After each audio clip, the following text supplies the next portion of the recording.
ಬೆಂಗಳೂರಿನ brigade towers ನಲ್ಲಿ ನೋವೆಂಟ್ರಾ outsourcing ಅಂತ ಬೋಗಸ್ ಬೋರ್ಡ್ ಹಾಕಿ ಕೆಲಸ ಕೊಡಿಸೋದಾಗಿ ನಂಬಿಸಿ ಬಡ ಹುಡುಗರ ರಕ್ತ ಹಿರ್ತಿರೋ ಗೋಲ್ಡ್ಮನ್ ಸಮೀರ್ ಎಂಬ ಈ ನಾಲಾಯಕ್ ವಂಚಕನ ಹರಾಮುದಂದೆ ಜೋರಾಗಿ ನಡ್ತಾ ಇದ್ದ. ಇನ್ನು ಅಶೋಕ್ ನಗರ ಪೊಲೀಸ್ ಠಾಣೆಯ ಇನ್ಸ್ಪೆಕ್ಟರ್ ಹಾಗೂ ಅಧಿಕಾರಿಗಳು ಏನ್ ಮಾಡ್ತಿದ್ದೀರಾ? ಆಫೀಸ್ಗೆ ಬಂದು ಕಣ್ಣೀರಿಡ್ತಾ ಕಷ್ಟಪಟ್ಟು ಕಟ್ಟಿದ ದುಡ್ಡು ವಾಪಸ್ ಕೊಡಿ ಅಂತ ಯುವಕ ಯುವತಿಯರು ಬೇಡ್ಕೊಂಡ್ರೆ ಆ ವಂಚಕರು ಗೂಂಡಾಗಿರಿ ಮಾಡಿ ಬೆದರಿಕೆ ಹಾಕ್ತಿದ್ರು. ಕಣ್ ಮುಂದೆ ಕಾಣಿಸ್ತಿರೋ ಹಾಗೆ ಪೊಲೀಸರು ನಿದ್ದೆ ಮಾಡ್ತಿದ್ದೀರಾ? ಅಥವಾ ನಿಮ್ಮ ಜೇಬಿಗೂ ಸರಿಯಾಗಿ ಕಮಿಷನ್ ಬರ್ತಾ ಇದೆಯಾ? ಏನೋ ಸಿಟಿ ಮಧ್ಯದಲ್ಲೇ ಇಂತ ಹಸಿಬಾಗ ವಂಚಕರು ಅಟ್ಟಾಸ ಮೆರೆತಿದ್ರು. ಕ್ಯಾರನದ ಅಶೋಕ್ ನಗರ ಠಾಣೆಯ ಪೊಲೀಸರ ನಿರ್ಲಕ್ಷ್ಯಕ್ಕೆ ಏನ್ ಹೇಳ್ಬೇಕು? ಇವ್ರ್ಯಾರಿಗೂ ಹೇಳೋರ್ ಕೇಳೋರಿಲ್ವಾ? ಇಲ್ಲ ಅಮಾಯಕ ಹುಡುಗರನ್ನ ವಂಚನೆ ಮಾಡ್ತಿರೋ ರೌಡಿ ಪುಂಡ ಗೋಲ್ಡ್ಮನ್ ಸಮೀರನ್ನ ಅಧಿಕಾರಿಗಳು ಬೀದಿಗೆಳ್ದು ಇವನ ಮರ್ಯಾದೆ ತೆಗೆದು ಎಳ್ಕೊಂಡು ಹೋಗಿ ಜೈಲಿಗೆ ಹಾಕಿ ಇವನ ಆಟಕ್ಕೆ ಬ್ರೇಕ್ ಹಾಕಿ. ನಮ್ಮ ಬೆಂಗಳೂರಿನಲ್ಲಿ ಇದು ಪಾರ್ಥೇನಿಯಂ ಗಿಡದಂತೆ ಒಂದು ದಂಧೆ ಜಾಲವನ್ನು ತನ್ನ ಪ್ರಸರಿಸ್ತಾ ಇರುತ್ತೆ. ಆ ಜಾಲ ಯಾವುದು ಅಂತ ಹೇಳಿದ್ರೆ ಯುವಕ ಮತ್ತು ಯುವತಿಯರಿಗೆ ವಿದ್ಯಾವಂತರಿಗೆ ಉದ್ಯೋಗವನ್ನು ಸೃಷ್ಟಿ ಮಾಡಿಕೊಡ್ತೇವೆ, ಉದ್ಯೋಗವನ್ನು ಕೊಡಿಸ್ತೇವೆ ಅಂತ ಹೇಳಿ ಅಂಥ ಯುವಕ ಯುವತಿಯರನ್ನು ವಿದ್ಯಾರ್ಥಿಗಳನ್ನು ತನ್ನ ಬಲೆಗೆ ಬೀಳಿಸ್ಕೊಂಡು ಆ ದಂಧೆಯಲ್ಲಿ ಹಣವನ್ನು ವಸೂಲಿ ಮಾಡಿ ಅವರ ಹತ್ರ ಯಾವುದೇ ರೀತಿ ಉದ್ಯೋಗಗಳನ್ನು ಕೊಡಿಸ್ತೇನೆ ಅವರ ಹಣವನ್ನು ವಸೂಲಿ ಮಾಡ್ಕೊಂಡು ಅವರಿಗೆ ಮೋಸವನ್ನು ಮಾಡ್ತಾ ಇರ್ತಾರೆ. ಆ ಥರ ಮೋಸವಾದಂಥ ಯುವಕ ಯುವತಿಯರು ವಿದ್ಯಾರ್ಥಿಗಳಿಗೆ ನಮ್ಮೊಟ್ಟಿಗಿದ್ದಾರೆ. ಅವ್ರಿಗೆ ಯಾವ ರೀತಿ ಅನ್ಯಾಯವಾಗಿದೆ ಬನ್ನಿ ಅವ್ರನ್ನ ಕೇಳೋಣ. ಸರ್ ಲೋಹಿತ್ ಕುಮಾರ್ ಅಂತ, ನಾವು ಇಲ್ಲಿ ಪೀನೆ ದಾಸಹಳ್ಳಿ ಸರ್, ಬೆಂಗಳೂರು. ಸರ್ ನಾವು ಇಲ್ಲಿ ಅವರೇ ಕಾಲ್ ಮಾಡಿದೆ ಥರ ಜಾಬ್ ವೇಕೆನ್ಸಿ ಇದೆ ಬರ್ತೀರಾ ಅಂತ. ಸರ್ ಆಯಿತು, ನಾವು ಅಟೆಂಡ್ ಮಾಡಿದ್ವಿ ಜಾಬ್ಗೆ. ಆಮೇಲೆ ಅವರು ಈಗ ಪೇ ಮಾಡಬೇಕು, 100% ಜೆನ್ಯೂನ್ ಇದೆ. ಪ್ರೀವಿಯಸ್ಸಾಗಿ ನಾವು ಹೋಮೇಗೆ ಹೆಲ್ತ್ ಕೇರ್ ಅಂತ ವರ್ಕ್ ಮಾಡ್ತಿದ್ದೆ. ಸೊ ಅದರದ್ದೇ ಡೀಟೇಲ್ಸ್ ನಿಮಗಿದೆ, ಜಸ್ಟ್ ಡೇಟಾ ಎಂಟ್ರಿ ಅಷ್ಟೇ. ನೀವು ಪೇ ಮಾಡಿದ್ರೆ ನಿಮಗೆ ಸ್ಯಾಲ್ರಿ ಸಿಗುತ್ತೆ ಅಂತೇಳಿ. ಸೊ ಸ್ಯಾಲ್ರಿ ಅವರು ಲೈಕ್ ಎಲ್ಲ ಎಕ್ಸ್ಪೀರಿಯನ್ಸಲ್ಲಿ ನೋಡಿ 33K ಪೇ ಮಾಡ್ತೀನಿ ಅಂತ ಹೇಳಿದರು. ಸೊ ಅದಕ್ಕೆ ಇವರು ಸ್ಟಾರ್ಟಿಂಗಲ್ಲಿ ಅಡ್ವಾನ್ಸ್ ಆಗಿ ನಿಮಗೆ 6 ಪೇ ಮಾಡಬೇಕು. ನೆಕ್ಸ್ಟ್ ಮಂತ್ ನಿಮಗೆ 1000 ರೂಪೀಸ್ ನಿಮಗೆ ರೀಫಂಡ್ ಆಗುತ್ತೆ ಅಂತ ಹೇಳಿದರು ಸರ್. ಸೊ ನಾವು ಜೆನ್ಯೂನ್ ಇದೆ ಸರಿ, ಕಂಪನಿ ಪ್ರೆಮೈಸಸ್ ಎಲ್ಲ ನೋಡಿ ಜೆನ್ಯೂನ್ ಇದೆ ಅಂದ್ಬಿಟ್ಟು ನಾವು ಪೇ ಮಾಡಿದ್ವಿ ಸರ್. ಪೇ ಮಾಡಿ ಈಗ ಅವರಿಗೆ 1 ಮಂತ್ ವರ್ಕ್ ಮಾಡಿದ್ದೀವಿ ಸರ್. ಸೊ 1 ಮಂತ್ ವರ್ಕ್ ಮಾಡಿದ್ದು ನೆಕ್ಸ್ಟ್ ಡೇ ನಾವು ನೋಡ್ತೀವಿ 1 ಮಂತ್ ಆದಮೇಲೆ ಎಲ್ಲ ಫುಲ್ಲು ಡೇಟಾ ಎಲ್ಲ ಎರರ್ ಆಗಿದೆ. ಕಾಲ್ ಮಾಡಿದ್ರೆ ಅವ್ರು ಯಾರು ಕಾಲ್ ರಿಸೀವ್ ಮಾಡ್ತಿಲ್ಲ, ರೆಸ್ಪಾಂಡ್ ಮಾಡ್ತಿಲ್ಲ ಸರ್. ನಾವು B.Com ಮಾಡಿದ್ದೀವಿ ಸರ್. ಸೊ ನಮಗೆ 5500 ಪೇ ಮಾಡಿಸ್ಕೊಂಡಿದ್ದಾರೆ ಸರ್. ಒಬ್ಬೊಬ್ಬರ ಹತ್ರ ಒಂದೊಂದು ಥರ ಅಮೌಂಟು ಪೇ. ಮೊಹಮ್ಮದ್ ಕಬೀರ್ ಅಂತ, ನಾವು ಬನಶಂಕರಿಯಲ್ಲಿ ಇರೋದು. ನಮಗೂ ಈ ಥರ ಜಾಬ್ ವೇಕೆನ್ಸೀಸ್ ಇದೆ, ಬನ್ನಿ ಅಪ್ಲೈ ಮಾಡಿ ಅಂತ ಕರೆದಾಗ ಮೇಲೆ ಈ ಥರ ಜಾಬ್ ಇದೆ, ವರ್ಕ್ ಫ್ರಮ್ ಹೋಮ್ ಮಾಡ್ಬೋದು, ಏನು ಪ್ರಾಬ್ಲಮ್ ಇರೋಲ್ಲ. ನಾವೇ ಎಲ್ಲ ಫೆಸಿಲಿಟೀಸ್ ಇದು ಮಾಡಿಕೊಡ್ತೀವಿ, ಲ್ಯಾಪ್ಟಾಪು ಕೊಡ್ತೀವಿ, ವೈಫೈ ಕನೆಕ್ಷನು ಮಾಡಿಕೊಡ್ತೀವಿ. 1 ತಿಂಗಳು ನೀವು ಮಾಡಿಕೊಟ್ರೆ ನಮಗೂ ಟ್ರಸ್ಟ್ ಬರಬೇಕು, ನೀವು ಎಲ್ಲ ಕೆಲಸ ಎಲ್ಲ ಮಾಡಿಕೊಟ್ರೆ ನಾವು ನಿಮಗೆಲ್ಲ ಇದು ಮಾಡಿಕೊಡ್ತೀವಿ ಅಂತ ಹೇಳ್ಕೊಟ್ಟಿದ್ರು. ಅದಾದಮೇಲೆ ನಾವು ಎಲ್ಲ ಕೆಲಸವನ್ನು ಮಾಡಿದ್ವಿ. ಆಮೇಲೆ 1000 ರೂಪೀಸ್ ನೆಕ್ಸ್ಟ್ ಡೇನೇ ರೀಫಂಡ್ ಆಗತ್ತೆ ಅಂತ ಹೇಳಿದ್ರು.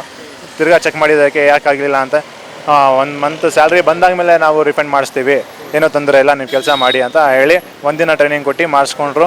ತಿರ್ಗಾ ಆಮೇಲೆ 1 ಮಂತ್ ಆದಮೇಲೆ ನಾವು ರೆಸ್ಪಾನ್ಸ್ ಕಾಲ್ ಮಾಡ್ತಾರೆ, ಕಾಲ್ ರಿಸೀವ್ ಮಾಡ್ತಾಯಿಲ್ಲ. ಪ್ಲಸ್ಸು ಟ್ರಿನಿಟಿ ಸರ್ಕಲಲ್ಲಿ ಇದ್ದ ಆಫೀಸು ಇವಾಗ ಬ್ರಿಗೇಡ್ ಟವರ್ಸಲ್ಲಿ 5th ಫ್ಲೋರಲ್ಲಿ ಶಿಫ್ಟ್ ಆಗಿದೆ. ಯಾರು ರೆಸ್ಪಾನ್ಸ್ ಕರೆಕ್ಟಾಗಿ ಕೊಡ್ತಾ ಇಲ್ಲ, ಸ್ಯಾಲ್ರಿನೂ ಪೇ ಮಾಡಿಲ್ಲ, ರಿಫಂಡು ಇದು ಮಾಡಿಲ್ಲ. ನಾವು BBA 6500 ಮಾಡಿದ್ದೀವಿ. Shravani engineer graduate.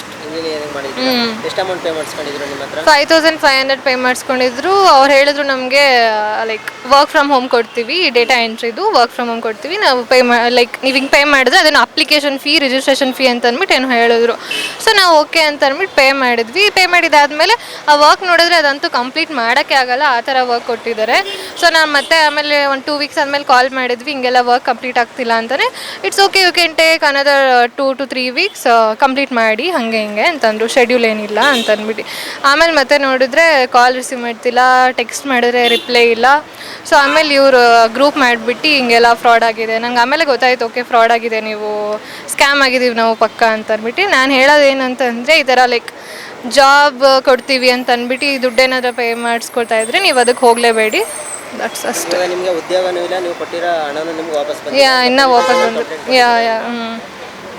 ಈಗ ಸರ್ಕಾರಕ್ಕೆ ಏನು ಹೇಳ್ತೀರಾ? ನಿಮ್ಗೆ ಈ ಥರ ಆಗ್ತಿದೆ, ಈ ಥರದ್ದು ಕನ್ಸಲ್ಟೆನ್ಸಿ ಅವ್ರಿಗೆ ಈ ಥರ ಕನ್ಸಲ್ಟೆನ್ಸಿ ಅವ್ರಿಗೇನು ಲೈಕ್ ಒಂದು ಸ್ಪೇಸ್ ಕೊಡೋಕೆ ಹೋಗಬೇಡಿ ಬ್ಯಾಂಗ್ಳೂರಲ್ಲೆಲ್ಲೂ. ಹಿಂಗೆ ಕೊಟ್ಟರೆ ತಾನೇ ಅವ್ರು ನಮಗೆ ಫ್ರಾಡ್ ಮಾಡೋದು. ಸೊ ಈ ಥರ ಸ್ಪೇಸ್ ಕೊಡೋಕೆ ಹೋಗ್ಬಿಡಿ. ದೆನ್ ನಾವು ಅಷ್ಟೇ ಯಾರಾದರೂ ಹಿಂಗೆ ಅಮೌಂಟ್ ಕೊಡಿ ನಾವು ಜಾಬ್ ಕೊಡ್ತೀವಿ. ಅಬಿಯಾ ಸುಲ್ತಾನ ಅಂತ, ನಾವು ಬೆಂಗಳೂರವ್ರೆ. ನೀವೆಷ್ಟು ಅಮೌಂಟ್ ಪೇ ಮಾಡಿದ್ರಿ? ನಾವು 6500 ರೂಪೀಸ್ ಅಮೌಂಟ್ ಪೇ ಮಾಡಿದ್ದೀವಿ. ಈ ಥರ ನೋವೆಂಟ್ರಾ ಔಟ್ಸೋರ್ಸಿಂಗ್ ಪ್ರೈವೇಟ್ ಲಿಮಿಟೆಡ್ ಅಂತ ಈ ಕಂಪ್ನಿಯವ್ರು ನಮ್ಮ ಜೊತೆ ಫ್ರಾಡ್ ಮಾಡಿದ್ದಾರೆ. ನಮ್ಮ ಹತ್ರ 6500 ಪೇ ಮಾಡಿಸ್ಕೊಂಡು ಸ್ಯಾಲ್ರಿನೂ ಕೊಟ್ಟಿಲ್ಲ, ನಮ್ಮ ರೀಫಂಡು ಕೊಟ್ಟಿಲ್ಲ.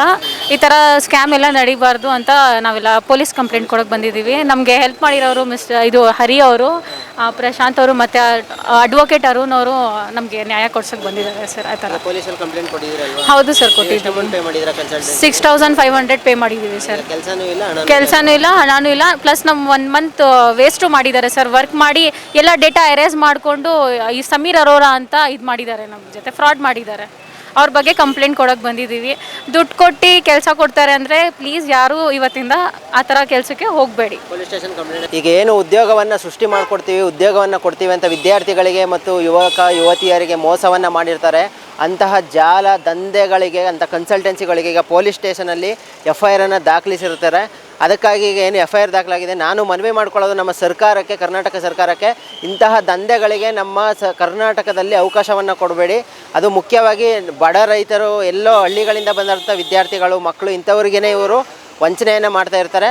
ಸದ್ಯಕ್ಕೆ ಈಗ ಪೊಲೀಸ್ ಸ್ಟೇಷನಲ್ಲಿ ದಾಖಲಾಗಿದೆ FIR. ಇವರಿಗೆ ಸೂಕ್ತವಾದ ನ್ಯಾಯ ಸಿಗಬೇಕು ಅಂತ ನಾನು ನಮ್ಮ ವಾಹಿನಿ ಮುಖಾಂತರ ಕೇಳ್ಕೊಳ್ತೀನಿ.